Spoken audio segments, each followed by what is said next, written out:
സാമൂഹ്യവിരുദ്ധരെ പിടികൂടുവാൻ camera സ്ഥാപിച്ച മുണ്ടക്കയം ഗ്രാമപഞ്ചായത്ത്. വെള്ളനാടിയിൽ മണിമലയാറിന് കുറുകെ നിർമ്മിച്ചിരിക്കുന്ന ചെക്ക് ഡാമിൽ സാമൂഹ്യവിരുദ്ധരുടെ ശല്യം പതിവാണ്. വേനൽക്കാലത്ത് ചെക്ക് ഡാമിലെ വെള്ളം കുറവുള്ള സമയത്ത് സാമൂഹ്യവിരുദ്ധർ ഡാമിന്റെ ഷട്ടറുകൾ തുറന്നുവിടുന്നത് പതിവ് സംഭവമാണ്. കഴിഞ്ഞ 2 മാസത്തിനിടെ 6 തവണയാണ് സാമൂഹ്യവിരുദ്ധർ ചെക്ക് ഡാമിന്റെ ഷട്ടർ തുറന്നുവിട്ട വെള്ളം ഒഴുക്കിക്കളയുന്നത്.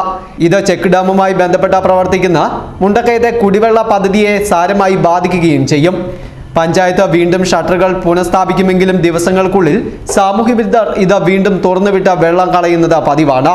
മേഖലയിൽ കുടിവെള്ളം വിതരണം ചെയ്യുന്ന ലോബിയോ മണൽ വാരുവാനോ മീൻ പിടിക്കുവാനോ ആകാം ഇത്തരം സാമൂഹിക വിരുദ്ധ പ്രവർത്തനം നടത്തുന്നതെന്നും ആക്ഷേപം ഉയർന്നിരുന്നു. പ്രദേശത്ത് സാമൂഹ്യ വിരുദ്ധരുടെ ശല്യവും രൂക്ഷമാണെന്ന പ്രദേശവാസികളും ആക്ഷേപിച്ചിരുന്നു. ഇതോടെയാണ് സാമൂഹ്യ വിരുദ്ധരെ പിടികൂടുവാൻ മേഖലയിൽ പഞ്ചായത്തിന്റെ നേതൃത്വത്തിൽ ക്യാമറ സ്ഥാപിച്ചത്. ചെക്ക് ഡാം കഴിഞ്ഞ കുറേ കാലങ്ങളായിട്ട് സ്ഥിരമായി സാമൂഹ്യ വിരുദ്ധർ തുറന്നുവിട്ട് വെള്ളം മുഴുവൻ നഷ്ടപ്പെടുന്ന സ്ഥിതിയായിട്ട് മുണ്ടക്കയം ടൗണിലെ കടക്കമ്പോളങ്ങളിലും വീടുകളിലുമൊക്കെയായി നിരവധി ആളുകൾ ഈ വേനൽക്കാലത്ത് വെള്ളം ഉപയോഗിച്ചുകൊണ്ടിരുന്നത് ഈ ചെക്ക് ഡാമിൽ നിന്ന് പമ്പ് ചെയ്തുള്ള ജലമായി.